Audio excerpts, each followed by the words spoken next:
Students, genetics को अपन ने start कर दिया था, जिसमें चैप्टर नंबर 35 को अपन ने स्टार्ट किया था, जिसमें आनुवंशिकी के बारे में कुछ बेसिक बातों का अध्ययन अपन ने किया था। उन बेसिक बातों को आगे बढ़ाते हैं अपन, जेनेटिक्स के बारे में सामान्य बातें करते हैं अपन। तो अपने मेंडलियन जेनेटिक्स के बारे में इस चैप्टर में अपन को पढ़ना है। जो मेंडल ने जो जेनेटिक्स के बारे में बताया था, मेंडल ने जो जेनेटिक्स की जो नींव रखी थी, किस प्रकार से मेंडल का परिचय है, किस प्रकार से मेंडल सफल हुआ, इन सब बातों का अध्ययन करते हैं। तो अपना टॉपिक का नाम हो जाएगा मेंडल का परिचय। मेंडल का परिचय,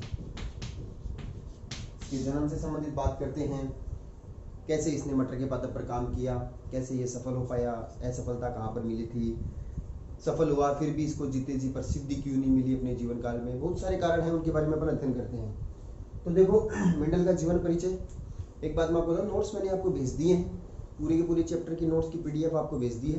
तो नोट्स आप मेरे ख्याल से साथ साथ में लिख रहे होंगे। वैसे नोट्स बनाने में तो आप आगे रहते हो, मेरे ख्याल से पूरा चैप्टर लिख लिया होगा कुछ बच्चों ने तो, मगर आपको मैंने पहले भी बताया है कि जैसे ही वीडियो आता है, उस वीडियो को देखने के बाद में उस वीडियो से संबंधित जो नोट्स हैं आपने लिख लिए होंगे, मगर एक बार दोबारा से उनको पढ़िएगा, जिससे जो वीडियो देखा है वो पूरा का पूरा आपका क्लियर हो जाएगा। तो देखो मेंडल के परिचय की बात करते हैं।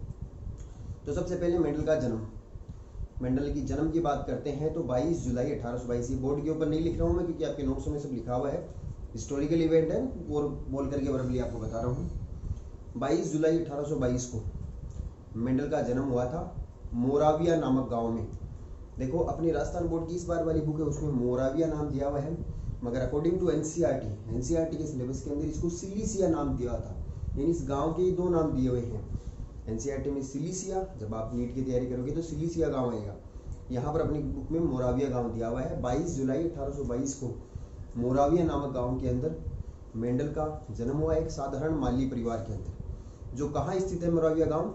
चेकोस्लोवाकिया में। उस टाइम पर ऑस्ट्रिया कहते थे, ऑस्ट्रिया की जगह अब चेकोस्लोवाकिया कहा जाता है। तो इस गांव के अंदर जन्म हुआ था। उसके बाद में पर बात करते हैं 1843 के अंदर इस ऑस्ट्रिया के ब्रूनो नामक शहर में, ऑस्ट्रिया जिसको अपन चेकोस्लोवाकिया कहते हैं, उसमें एक शहर का नाम है ब्रूनो, कई बुक में इसको ब्रून भी कहा गया है, तो ये प्रोनाउंसिएशन का फर्क है। तो ब्रूनो नामक शहर के अंदर इन्होंने एक धार्मिक मठ में, धार्मिक मठ यानी चर्च जो होता है, उसके अंदर पादरी का कार्य किया था।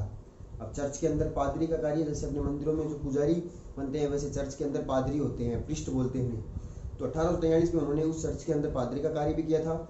वहीं पर ही उनको ग्रेगर की उपाधि मिली थी, पूरा नाम पर बोलते हैं ना, ग्रेगर जॉन मेंडल। तो ये ग्रेगर की एक उपाधि मिली थी, जैसे अपने यहाँ पर अपने जो मंदिर में पुजारी होते हैं उनको आगे चल करके संत की, महात्मा की उपाधि मिलती है, वैसे पादरी जो होते हैं उनको ग्रेगर की उपाधि मिलती है। तो ग्रेगर की उपाधि उनको 1843 में मिल गई थी। उसके बाद में अपन बात करते हैं 1851 में उन्होंने वियना विश्वविद्यालय, वियना के अंदर ही स्थित है वियना विश्वविद्यालय, उस विश्वविद्यालय के अंदर इन्होंने गणित और प्राकृतिक विज्ञान का अध्ययन किया था, यानी इन्होंने अपनी मास्टर डिग्री कंप्लीट की थी। उसके बाद में अपन बात करते हैं 1854 से 63 तक, 1854 से 63 तक इन्होंने इस ब्रून नामक शहर के अंदर ही एक स्कूल, जिसका नाम है मॉडर्न स्कूल, इस मॉडर्न स्कूल के अंदर अस्थायी शिक्षक के रूप में अध्यापन कार्य भी करवाया था, टीचर के रूप में इन्होंने पढ़ाया था। और अपने इस अध्यापन कार्य के दौरान ही मेंडल ने अपने पादपों में संकरण से संबंधित बहुत ही महत्वपूर्ण प्रयोग किए थे और आनुवंशिकी की नींव रखी थी। कब किए थे ये प्रयोग? लगभग 8 वर्षों तक मेंडल ने अपने आनुवंशिकी से संबंधित प्रयोग किए थे। ये डेट जो है ना, ये ध्यान में रखनी है, 1857 से लेकर के 1865 तक, लगभग 8 वर्षों तक मेंडल ने मटर के पादप के ऊपर अपने संकरण से संबंधित प्रयोग किए थे। मटर के पादप के ऊपर काम किया था मेंडल ने, जो उद्यान मटर है, ध्यान रखना, मेंडल ने जिस पादप पर काम किया था उस मटर का नाम है उद्यान मटर, ठीक है, गार्डन पी, जिसका बॉटनिकल नेम क्या है? पाइसम सेटाइवम, पाइसम सेटाइवम नामक पादप के ऊपर इन्होंने कार्य किया था। मीठी मटर का बॉटनिकल नाम पूछे, मेंडल ने जो काम किया था वो उद्यान मटर थी, गार्डन पी थी। मीठी मटर के ऊपर मेंडल ने काम नहीं किया था, वो अन्य वैज्ञानिक थे जो अपन आगे पढ़ेंगे जेनेटिक्स के अंदर, किस वैज्ञानिक ने कौन सा कार्य किया था, टी.एच. मॉर्गन ने, जिन्होंने काम किया था मीठी मटर पर, जिसका नाम है बॉटनिकल नेम है लेथाइरस ओडोरेटस। ध्यान में रखना है, स्वीट पी, मीठी मटर, मीठी मटर का बॉटनिकल नाम होता है लेथाइरस ओडोरेटस। मगर मेंडल ने जो काम किया था उस मटर का बॉटनिकल नेम है पाइसम सटाइवम। ठीक है, लेथाइरस ओडोरेटस का नाम आगे आएगा, अपन जेनेटिक्स के अंदर आगे पढ़ेंगे तब किस वैज्ञानिक ने इसके ऊपर काम किया था वो भी अपन डिस्कशन करेंगे। ठीक है, इसके बाद में अपन बात करते हैं मेंडल ने 57 से 65 तक 8 वर्षों तक लगभग अपने मटर के ऊपर संकरण से संबंधित कार्य किया। अपना जो कार्य किया था उस पूरे कार्य को एक शीर्षक दिया था। मेंडल ने जो पादपों में जो संकरण से संबंधित अपने प्रयोग किए थे, अपने इस प्रयोगों को या अपना जो पूरा रिसर्च कार्य किया था इसको पूरा का पूरा लिखित के अंदर एक बायोडाटा पूरा तैयार किया था, जिसका नाम इन्होंने रखा था पादपों में संकरण प्रयोग। पादपों में संकरण प्रयोग क्या है ये शीर्षक है, मेंडल के कार्य का शीर्षक है पादपों में संकरण प्रयोग। जैसे अपन वो चैप्टर स्टार्ट करते हैं, चैप्टर का नाम देते हैं ना, वैसे इन्होंने जो कार्य किया था, जो अपनी थीसिस लिखी थी, जो रिसर्च कार्य किया था, उसका नाम रखा था, टाइटल नेम था ये, शीर्षक यानी टाइटल था पादपों में संकरण प्रयोग, हाइब्रिडाइजेशन एक्सपेरिमेंट इन प्लांट्स। ठीक है, पूरा कार्य कर लिया इन्होंने 57 तक पूरा कार्य कर लिया, पूरे कंक्लूजन्स, पूरे निष्कर्ष निकाल लिए कि किस प्रकार से आनुवंशिकी होती है, किस प्रकार से लक्षण जो होते हैं वो जनकों से अगली पीढ़ी में पहुंचते हैं, जीन्स की क्या भूमिका होती है, ये सब चीजें इन्होंने अध्ययन कर लिया था। उसके बाद 1866 में इन्होंने अपना जो कार्य है उसका प्रकाशन करवा दिया था। उस ब्रून नामक शहर का ही एक लोकल पब्लिकेशन चलता है, लोकल प्रकाशन चलता है, उस पत्रिका के अंदर इन्होंने अपने कार्यों का प्रकाशन करवा दिया था। हालांकि इनका मूल शोध पत्र जो है वो तो जर्मन भाषा में था। ठीक है, उसका हिंदी अनुवाद अपन ये करते हैं, जिसका इन्होंने प्रकाशन कब करवाया था 1866 में। यहाँ से ये डेट ध्यान में रखनी है, 1866 में इन्होंने क्या किया था, अपने कार्यों का प्रकाशन करवा दिया था। 1866 में प्रकाशन का मतलब पब्लिश करवा दिया, यानी अन्य वैज्ञानिकों के, अन्य लोगों के सामने ला दिया अपना कार्य कि मैंने इस चीज की खोज की, एक नई चीज लोगों के सामने लाई थी। अपने हिसाब से 1866 में इन्होंने प्रकाशन करवा दिया, लोगों के सामने बात ला दी थी। इसके बाद में अपन बात करते हैं 1884 में मेंडल की मृत्यु हो गई थी। 66 के बाद में 84 में मेंडल की मृत्यु हो गई थी, मगर अभी तक मृत्यु तक मेंडल को अपने कार्यों की कोई भी सराहना नहीं मिली थी, यानी कोई भी प्रसिद्धि नहीं मिली थी। जैसे आज अपन कहते हैं मेंडल को फादर्स ऑफ जेनेटिक्स, आनुवंशिकी का पितामह कहते हैं, वो उस टाइम तक नहीं कहा जाता था, क्योंकि मेंडल के कार्यों को लोगों ने समझा ही नहीं था। मेंडल ने जो इतने महत्वपूर्ण कार्य किए थे वो वैज्ञानिकों की समझ में ही नहीं आए थे। उन्होंने प्रकाशन करा दिया, फिर भी ध्यान नहीं दिया गया। उसके कुछ कारण थे, उन कारणों का डिस्कशन भी अपन करेंगे। तो मृत्यु के 16 साल बाद या इनके कार्यों के प्रकाशन के 34 वर्षों के बाद, डेट कौन सी आ रही है, मृत्यु के 16 वर्षों के बाद, यानी 1900 आ जाएगा, 84 16 वर्ष, और प्रकाशन इनका कार्य का प्रकाशन हुआ 66 में, उनके 34 वर्षों के बाद में। दोनों की डेट एक ही आ रही है, 1900 में। सन 1900 के अंदर एक कार्य हुआ। 1900 के अंदर मेंडल के कार्यों की पुनः खोज की गई, यानी मेंडल का काम 34 सालों तक छिपा रहा, प्रकाशन इन्होंने करा दिया। 34 साल तक छिपे रहने के कारण क्या थे, और उसके बाद में वापस दुनिया के सामने आने के कारण क्या थे। इसका कारण यहाँ से एक बहुत ही महत्वपूर्ण क्वेश्चन बनता है, वो ये है कि मेंडल के कार्यों की पुनः खोज कब हुई और किसने की। यानी मेंडल ने जो अपने प्रयोग किए थे उनको दोबारा से करके किन वैज्ञानिकों ने देखा और वास्तव में ये सिद्ध किया कि मेंडल जो कार्य करके गया था वो बिल्कुल सही था। मेंडल ने एक महत्वपूर्ण, बहुत ही एक नई चीज की खोज की है। तो सन 1900 में यानी प्रकाशन के 34 वर्षों के बाद में मेंडल के कार्यों की पुनः खोज हुई, ये ध्यान रखना। मेंडल के 1900 में मेंडल के कार्यों की रीडिस्कवरी हुई, यानी पुनः खोज की गई। पुनः खोज कैसे की गई, मेंडल ने जैसे जैसे काम किया था मटर के पादपों के ऊपर, वैसे वैसे मेंडल पूरा बता के गया था, लिखित के अंदर पूरा काम था, वैसा का वैसा काम अन्य वैज्ञानिकों ने किया और कर करके उसके रिजल्ट्स, जो परिणाम है वो बिल्कुल मेंडल जैसा बता रहा था, वैसे वैसे परिणाम मिले। तब ये फिक्स हो पाया कि मेंडल ने जो बताया था एक्चुअल में वो सही है, मेंडल जैसा बता रहा है वैसे परिणाम मिल रहे हैं। ये वैज्ञानिक कौन थे, यहाँ से ये क्वेश्चन इंपॉर्टेंट बनता है कि मेंडल के कार्यों की पुनः खोज किन वैज्ञानिकों ने की थी। यहाँ पर 3 वैज्ञानिकों के नाम ध्यान में रखने आपको। फर्स्ट, सबसे पहला वैज्ञानिक है ह्यूगो डी व्रीज, इसका नाम आपने पहले भी सुन रखा होगा, जिन्होंने उत्परिवर्तन से संबंधित खोज की थी ना, ह्यूगो डी व्रीज। सबसे पहला वैज्ञानिक है ह्यूगो डी व्रीज। कहाँ के थे ये थे हॉलैंड के ह्यूगो डी व्रीज। दूसरा वैज्ञानिक जो है वो है कार्ल कोरेंस, जिन्होंने सह प्रभाविता की खोज की थी। कार्ल लोरेंत्ज, ये कहाँ के थे? ये थे जर्मनी के, जर्मनी के कार्ल लोरेंत्ज। और तीसरे जो वैज्ञानिक थे वो थे एरिक वॉन शेरमार्क, एरिक वॉन शेरमार्क। और ये थे ऑस्ट्रिया के, ऑस्ट्रिया के।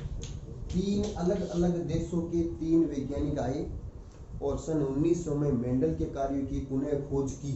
इन तीन वैज्ञानिकों के नाम आपको ध्यान में रखने हैं। हॉलैंड के गुडिवलिज, जर्मनी के कार्ल लोरेंत्ज और ऑस्ट्रिया के एरिक वॉन शेरमार्क। थोड़ा कॉम्प्लिकेट नाम लग रहे होंगे मगर ट्यूशन एग्जाम के अंदर कई बार पूछ लिया जाता है इन वैज्ञानिकों के नाम वाला। क्यों पूछा जाता है कि यहाँ से बहुत ही महत्वपूर्ण कंसेप्ट निकल रहा है, क्योंकि इन वैज्ञानिकों ने ही मेंडल को प्रसिद्धि दिलवाई थी। मेंडल का कार्य तो लोगों ने जाना नहीं था। मेंडल अपना पूरा काम कर दिया, प्रकाशन करा दिया, 84 में उसकी मृत्यु हो गई थी। लोग जान ही नहीं पाए थे उसके कार्य को। मगर यही वो तीन वैज्ञानिक थे जिन्होंने लोगों के सामने लाया वापस मेंडल के काम को, कि वास्तव में मेंडल ने जो काम किया ना वो सही है। मेंडल जो बता रहा है वो ऐसे नहीं है कि वो चीज़ें नहीं होती। क्या रियल में मेंडल जैसा बता रहा है वैसे परिणाम पादपों के अंदर मिल रहे हैं। और वास्तव में जीन्स, कारक, लक्षण एक पीढ़ी से दूसरी पीढ़ी में जाना, ये सब चीज़ें होती है। प्रभावी लक्षण है, प्रभावी लक्षण, ये सब चीज़ें मेंडल ने बताई थी ना, वो वास्तव में होती है, क्योंकि प्रयोग द्वारा निष्कर्षण किया गया। विज्ञान यही कहती है कि प्रयोगों द्वारा निष्कर्षित ज्ञान जो होता है ना वो विज्ञान है। प्रयोग से निष्कर्ष निकले, ऐसा नहीं कि अपन ने मान लिया। प्रयोग करके देखें तब वो अगर रिजल्ट आ रहा है, परिणाम वैसा आ रहा है, तब वो विज्ञान में शामिल है। तो इन्होंने ऐसा ही किया था। इन तीनों देशों के वैज्ञानिकों ने अलग अलग तरीके से, अलग अलग प्रकार से मेंडल जैसा काम किया था वैसा इन्होंने किया। जैसा इन्होंने बताया था कि पादपों में लंबा पादप दो, कोना पादप दो, क्रॉस कराओ, एफएनपीडी में लंबे पादप मिलेंगे, फिर उनके बीच में स्वयं परागण कराओ, फिर लंबे और बोने दोनों प्रकार के पादप मिलेंगे, 75% लंबे, 25% बोने। ये सब चीज़ें मेंडल ने बताई थी। वैसे इन्होंने भी काम किया, इन्होंने भी किया, इन्होंने भी किया। तीनों वैज्ञानिकों ने करने के बाद में कंक्लूजन ये निकाला कि वास्तव में जो मेंडल ने काम किया था वो एक सराहनीय कार्य था और आनुवंशिकी के क्षेत्र के अंदर एक नई नींव रखी गई। मगर ये तीनों वैज्ञानिकों ने इस काम का श्रेय खुद अपने ऊपर नहीं लिया। यानी इन्होंने अपनी ये काम जो किया है ना, इसका श्रेय मेंडल को ही दिया था। ये चाहते तो पूरा काम का श्रेय अपने ले लेते, मेंडल तो था ही नहीं, मेंडल की तो मृत्यु हो चुकी थी। मगर इन तीनों वैज्ञानिकों ने इस काम का श्रेय मेंडल को ही दिया था कि ये जो रिसर्च है, ये जो शोध है, ये खोज जो है, ये मेंडल की है, हमारी नहीं है।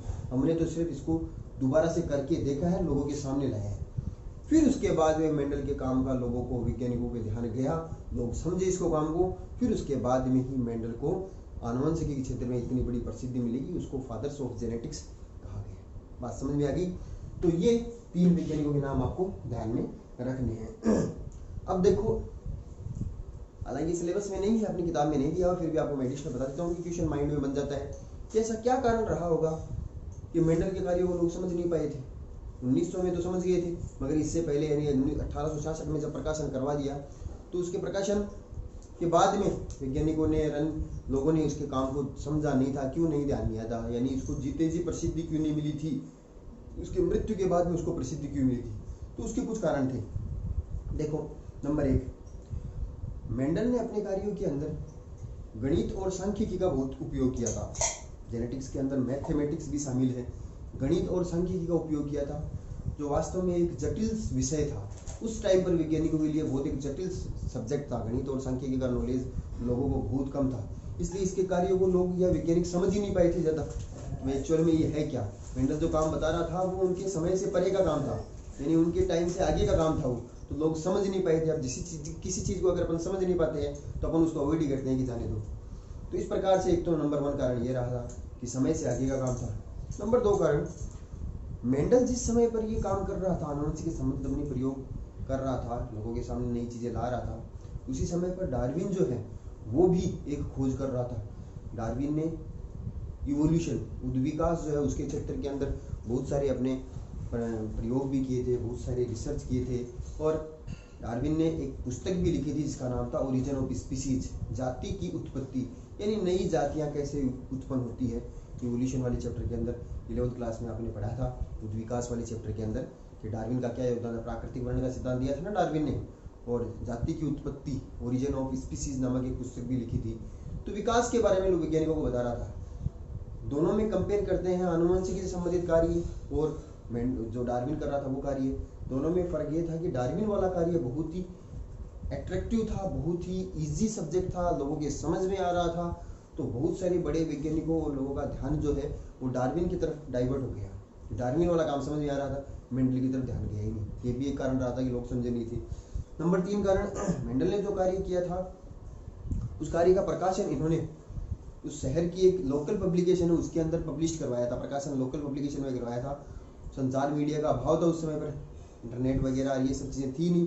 तो बहुत सारे बड़े वैज्ञानिक, क्या पता कोई समझ पाते, अन्य देश के वैज्ञानिक समझ पाते, उन तक मेंडल की बात पहुंची नहीं थी। तो संचार सुविधाओं का अभाव होने का भी एक मुख्य कारण रहा था। नंबर 4 कारण, मेंडल जो है वो जीन जो है, जिसको मेंडल ने कारक कहा था, आज अपन जीन बोलते हैं, जीन शब्द जॉनसन नामक वैज्ञानिक ने दिया था। मेंडल ने जीन का भौतिक आधार नहीं बता पाया था कि वास्तव में जीन होते क्या। आज तो अपन जानते हैं जीन जो है डीएनए का एक सूक्ष्म भाग है जो एक विशिष्ट लक्षण के लिए उत्तरदायी होते हैं। उस समय पर जीन्स के बारे में मेंडल ये नहीं बता पाया कि जीन ये कारक है क्या, क्योंकि उस टाइम पर डीएनए, न्यूक्लिक एसिड इनकी डिस्कवरी नहीं हो पाई थी।